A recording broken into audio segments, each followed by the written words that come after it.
On this episode's Origins Histories, we return to the urban legend route with Robert the Doll. At first, I always thought it was a fictional character, until a few years back when I found out that not only the Robert the Doll is real, but he's only 3 hours away from my hometown.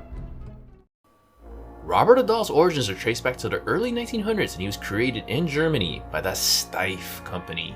It's the same toy company that created the teddy bear. So who knew that the teddy bear and Robert the Doll are related? The doll would eventually make its way to Robert Eugene Otto, an artist and a member of a prominent Key West family. The doll was a gift from his grandfather, and yes, the doll was named right after Robert, which really didn't matter because he went by his middle name, Gene. Now to the spooky stuff.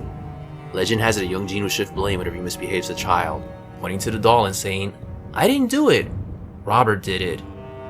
There's times that the parents could hear voices in Gene's bedroom, but assumed it was Gene talking to himself, which he claims is not true, and the voices were himself and Robert the Doll.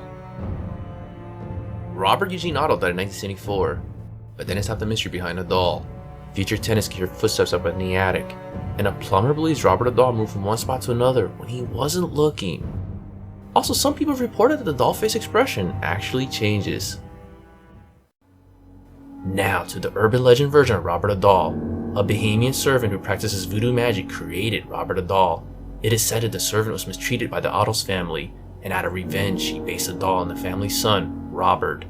It was from that moment on that the family was cursed. Hollywood has even got to the picture, and the movie Child's Play is inspired by Robert the Doll. Currently the doll resides in the Fort East Martello Museum in Key West, Florida. So if you're ever in the area and you don't mind the curse behind the doll, give Robert a visit.